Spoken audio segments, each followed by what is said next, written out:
In the realm of cognitive science and philosophy, few thinkers have challenged our understanding of reality as profoundly as Donald Hoffman. A professor of cognitive sciences at the University of California, Irvine, Hoffman has spent decades exploring the nature of perception and consciousness. His groundbreaking theory posits that what we perceive as reality is not an accurate depiction of the world, but a user-friendly interface shaped by evolution to maximize survival, not truth.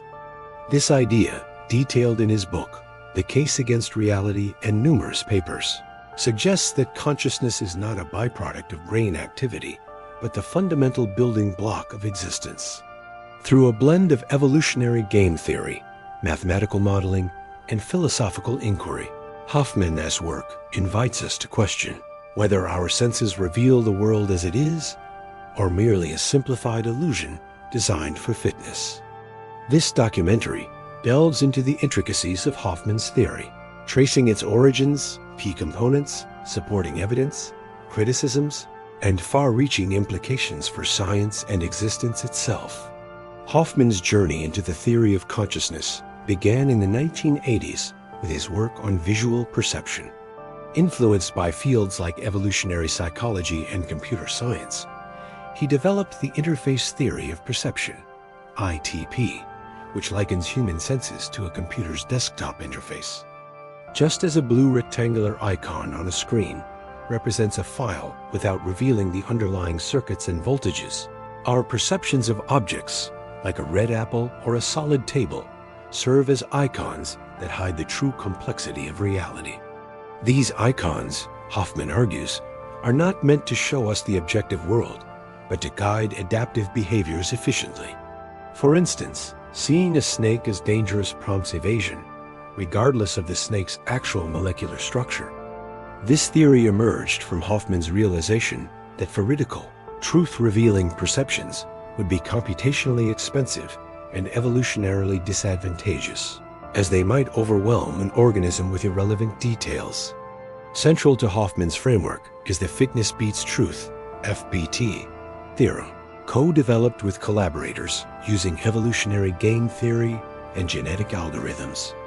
The theorem demonstrates mathematically that organisms tune to perceive fitness, payoffs indicators of survival and reproduction, outcompete those perceiving objective truth. In simulations, truth strategies that attempt to map the world accurately are driven to extinction, while interface strategies focused on utility thrive. Hoffman illustrates this with examples from nature. A beetle might perceive a beer bottle as a mate because it triggers fitness-related cues, not because it accurately represents the object. This evolutionary argument underpins his claim that natural selection hides reality, favoring perceptions that act as eye candy for survival. As Hoffman puts it, space-time itself is part of this interface, a species-specific adaptation rather than a fundamental aspect of the universe. Building on ITP and FBT, Hoffman advances conscious realism, a metaphysical stance asserting that the objective world consists entirely of conscious agents, not unconscious matter or fields. Conscious realism flips traditional materialism on its head. Consciousness is fundamental, and physical objects, including brains, are icons constructed by consciousness to represent interactions among agents. In this view, the brain does not cause consciousness. Instead, consciousness creates the brain as a simplified symbol. Hoffman draws parallels to spiritual traditions and quantum interpretations, like the Copenhagen view, where observers play a role in reality. He argues that this resolves long-standing puzzles, such as the hard problem of consciousness. Physical processes give rise to subjective experience by denying that physical processes are primary. To formalize his ideas, Hoffman introduces the theory of conscious agents, a mathematical model where agents are dynamical systems capable of experiences, decisions, and actions. A conscious agent is defined as a six-tuple, spaces for experiences X, and actions G, Markovian kernels for perception P, decision D, an action A, and a counter N for successive experiences. These agents interact in networks, forming pseudographs with the computational power of universal Turing machines. Dynamics are described via Markov chains, with tensor products modeling interactions. One of the theory's boldest claims is its explanation for the origin of time. In the conscious agents model, time emerges from the finiteness of agents. Limited perceptual capacity requires sequential processing, creating a subjective I-time via the counter-end physical time, then arises as agents synchronize their subjective times, potentially through correspondences in networks. This ties into broader implications, where space-time is not fundamental, but a constructed interface reflecting agents' knowledge or ignorance, akin to the holographic principle. Hoffman suggests that phenomena like the second law of thermodynamics stem from this construction, as entropy relates to the ignorance in agent perceptions. Hoffman's theory extends to reinterpreting sciences like quantum mechanics and evolution. Quantum wave functions, for instance, might describe asymptotic behaviors of agent networks, not fundamental particles. He posits that successes in physics, such as predicting black hole entropy, can be recast within conscious realism, making novel predictions. Empirically, Hoffman points to illusions, for example, optical tricks, and neuroscientific findings on mediated perception as support for ITP. He also cites evolutionary simulations where non-veridical strategies dominate, arguing that if perceptions were veridical, we'd expect more truth tracking, which we don't observe. Yet Hoffman's ideas have sparked significant criticism. Detractors argue that the FBT theorem is self-refuting.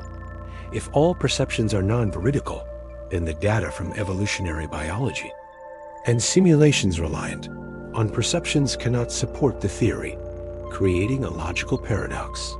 Critics like Leslie Allen point out that Hoffman assumes mind-independent realities, for example, selective pressures, to prove their non-existence, leading to reductio ad absurdum.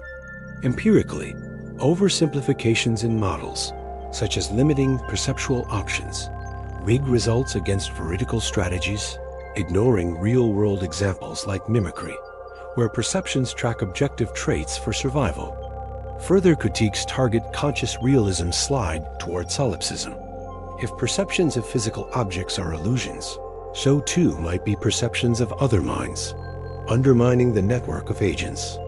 Alternatives abound, such as perceptual veridicality under causal mappings, where illusions don't negate overall accuracy, supported by studies on distance perception.